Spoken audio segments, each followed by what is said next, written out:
ఇద్దరు ఒకరికి బిడ్డిస్తున్నానికి పెద్ద నాకు ముగ్గురు ఇద్దరు కొడుకులు ముగ్గురు బిడ్డలు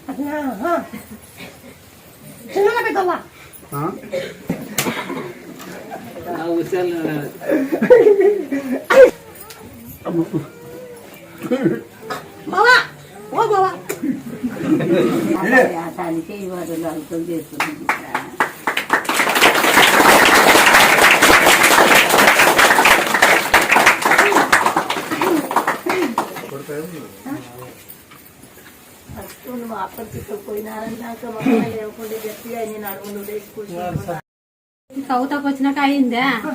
13 ఏళ్ళకి అయింది 13 ఏళ్ళకి ఇంట్లోనే ఇద్దరికే 13 ఏళ్ళకి ఎప్పకే ఇద్దరు 3 మంది 8 నెలలే ఉండాడు పిల్లడు బాగుండాడు